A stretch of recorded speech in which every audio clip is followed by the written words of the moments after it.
Alors que Jésus se tenait sur le sommet du mont des Oliviers, regardant vers Jérusalem, son cœur était rempli d'angoisse et de douleur. Regardant avec une prévoyance divine dans le futur, il pouvait voir le peuple juif dispersé autour du globe, la ville en ruine, le temple brûlant, détruit et mis en ruine. S'écriant avec un cœur plein de douleur, il dit « Ô Jérusalem, Jérusalem, combien de fois j'aurais voulu te rassembler comme une poule rassemble ses poussins, mais tu n'as pas voulu. » Jean 1, verset 11 dit « Elle est venue chez les siens, et les siens ne l'ont point reçue. » Après avoir prêché pendant plus de 3 ans à Jérusalem et dans les environs, le temps de Jésus sur terre touchait à sa fin lorsqu'il prononça son annonce fatidique et son avertissement sur Jérusalem.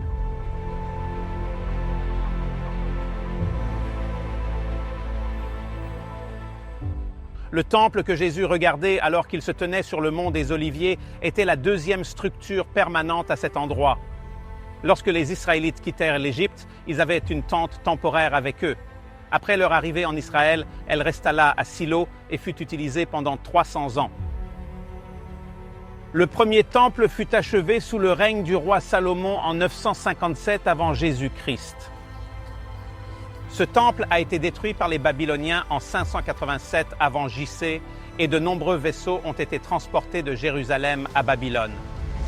Après les 70 ans de captivité comme prophétisé par le prophète Jérémie, les Israélites ont été autorisés à retourner pendant le règne des Mèdes et des Perses sous le roi Cyrus.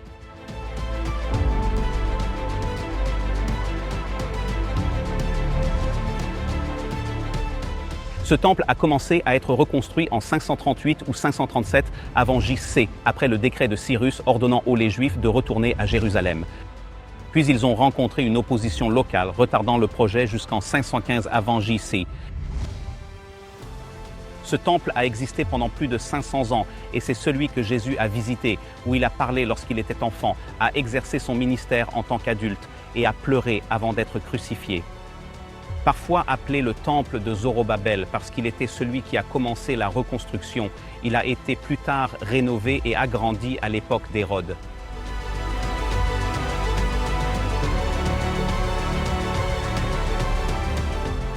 Jésus a dit dans Matthieu 24, versets 15 et 16, que lorsque vous verrez l'abomination de la désolation se tenir dans le lieu saint, que celui qui est en Judée s'enfuit dans les montagnes. Lorsque les armées romaines arrivèrent pour la première fois en 66 après JC, sous la direction de Cestius, qui était alors gouverneur de la Syrie et qui planta ses armées et ses insignes à l'extérieur des murs de Jérusalem, cette terre était encore considérée comme sainte car elle s'étendait à plusieurs stades du temple. Il n'a pas pu prendre le mont du temple et s'est effectivement retiré, perdant plus de 5000 soldats dans le processus, selon Joséphus.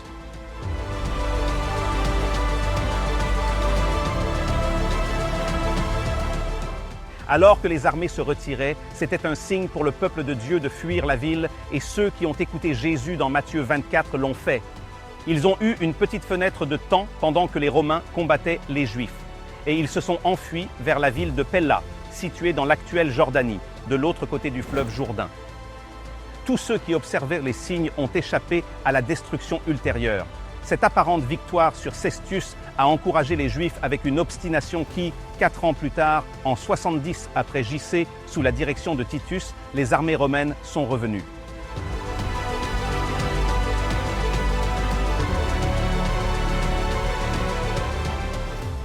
Entourer la ville pendant la période de la Pâque, alors qu'elle était bondée de gens, n'a fait qu'augmenter l'horreur qui allait survenir. La famine et la maladie se sont rapidement répandues dans la ville.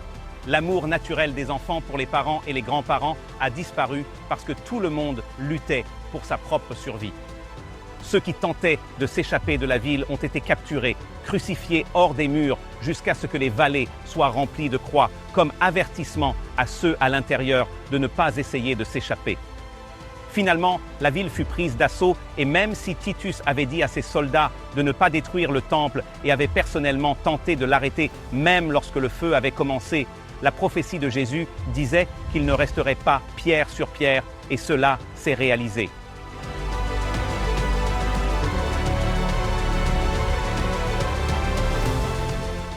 Jésus a également averti notre monde actuel de la crise à venir et il nous a donné un aperçu des signes de son retour afin que nous ne soyons pas laissés dans l'obscurité.